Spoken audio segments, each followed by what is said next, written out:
Eh bien, c'est une histoire très mystérieuse, en même temps que très belle, parce qu'il s'agit de l'histoire d'un enfant qui avait été abandonné, oublié, délaissé, et qui se retrouve finalement retrouvé, redécouvert, soigné, choyé dans la paroisse de Vinça.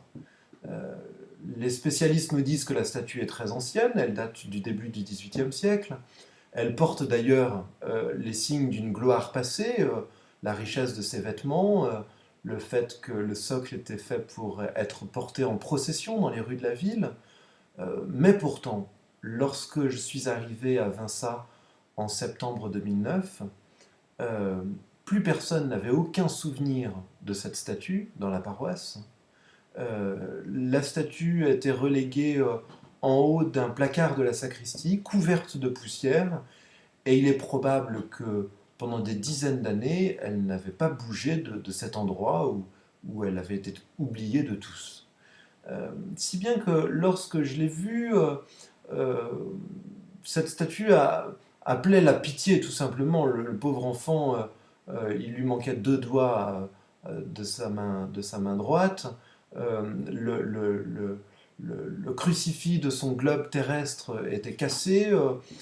Son corps était noirci par les siècles, et j'ai voulu eh bien, au moins l'épousseter, et pour cela je l'ai amené au presbytère, où il a passé quelques jours, une petite semaine, peut-être je l'ai mis ici dans mon bureau, et puis en fait je me suis aperçu, à mon grand étonnement d'ailleurs, que à chaque fois que je passais devant cette statue, l'enfant était si mignon avec ses grosses joues rondes, son petit air innocent, et en même temps il incarnait si bien la présence et l'amour de l'enfant Jésus que on ne pouvait pas rester indifférent lorsqu'on passait devant lui. En passant devant lui, j'avais envie de l'embrasser, de lui dire des petites choses gentilles, comme on dit à des enfants, de faire attention à lui, tout simplement. Et c'est là que j'ai compris qu'on allait pouvoir en faire quelque chose. Alors, je l'ai confié à nos sœurs carmélites du Carmel de Vinça, où il a passé quelques jours, où sans doute il a pu de nouveau être entouré d'affection, d'adoration. Le Carmel a un grand amour pour l'enfant Jésus. Et puis j'ai demandé à nos sœurs carmélites de lui faire une nouvelle robe, de façon telle qu'à la fête de Noël suivante, qui était la fête de Noël 2009, nous avons pu de nouveau exposer l'enfant Jésus à la vénération des fidèles sur le retable de l'église de Vinça.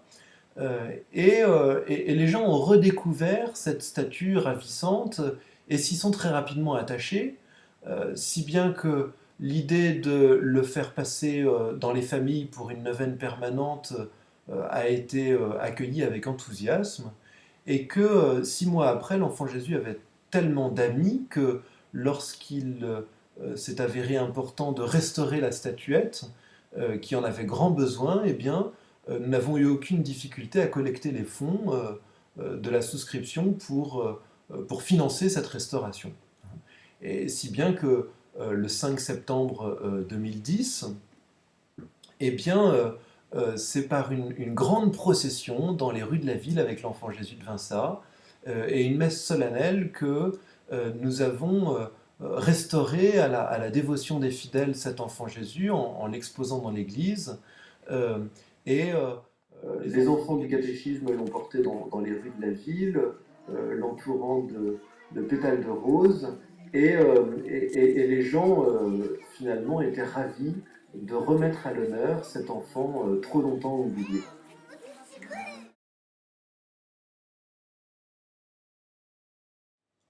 Non, pas exactement. C'est vrai que l'enfant Jésus bénit de la main droite et porte le monde surmonté de la croix dans la main gauche, comme l'enfant Jésus de Prague, et pourtant, en fait, c'est une représentation classique qui touche toutes les statues de l'enfant Jésus. En réalité, les statues de l'enfant Jésus ont été développées à partir du XVe siècle, en particulier en Espagne. Et c'est Sainte Thérèse d'Avila, la grande réformatrice du Carmel, qui a propulsé l'amour de l'enfant Jésus dans l'Église universelle, en particulier par le moyen de l'expansion de ces Carmels. Et c'est la raison pour laquelle, au XVIIe siècle à Prague, c'est justement dans le contexte d'un couvent de Carmes que cette statue de l'enfant Jésus va être restaurée et va trouver la renommée qu'on lui connaît aujourd'hui.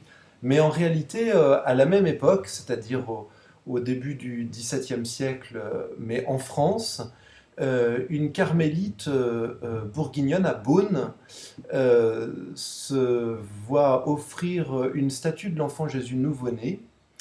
Et il s'agissait de la vénérable Marguerite du Saint-Sacrement, qui avait une très grande dévotion pour l'enfant Jésus, et il se trouve que cet enfant Jésus va s'animer à plusieurs reprises dans ses bras.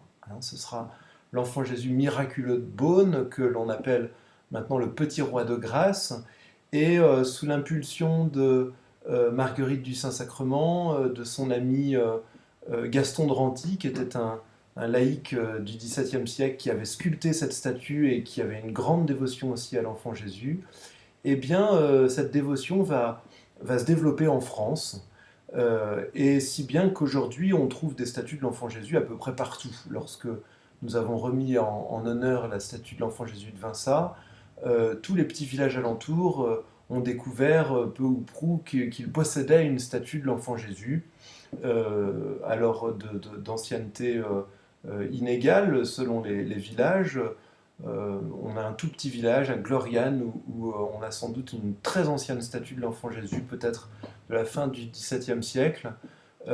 On a des statues du XIXe représentant l'enfant Jésus de bien des manières, mais c'est une dévotion qui s'était développée partout. Et je dirais que la richesse de notre enfant Jésus de Vinça témoigne d'une grande dévotion de nos ancêtres, ici dans les Pyrénées-Orientales, pour l'enfant Jésus. Dans le cœur, nous l'avons mis carrément au milieu du cœur. En fait, c'est la fête de Noël 2009 qui nous a donné l'occasion de remettre en scène, si j'ose dire, l'enfant Jésus. Et il fallait donc le placer à un endroit central pour fêter la fête de sa naissance. Et tout le monde devait pouvoir le voir. Alors, je me suis tourné vers le retable central de notre église, qui se présente comme un baldaquin qui surplombe l'autel. Et au milieu de ce retable, il y avait un piédestal qui était vide. Et pour cause, c'était un piédestal fait pour exposer le Saint-Sacrement. L'emplacement est très beau d'ailleurs. On a de chaque côté deux anges qui sont agenouillés devant une gloire faite de rayons d'or avec une représentation de la Trinité au centre. Il y a toujours un petit système d'ascenseur à manivelle qui permettait d'arriver derrière le retable avec le Saint-Sacrement, de le faire monter au milieu des deux anges pour que tout le monde puisse l'adorer à cet endroit-là, avec les anges d'ailleurs. Et j'y ai vu une belle application de la doctrine de Marguerite de Beaune, qui, pour montrer la bonté, l'amour de Dieu à notre égard, sa miséricorde, parlait volontiers de ces trois abaissements, que sont la crèche, premier abaissement, Dieu se fait homme, la croix, Jésus souffre la passion pour nous, et troisième abaissement, l'Eucharistie.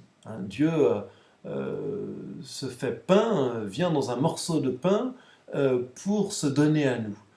Bérulle, pour parler de ces abaissements, parlait d'abjection. Il y a vraiment un anéantissement, dira saint Paul, de Dieu qui, parce qu'il nous aime, vient au-devant de nous.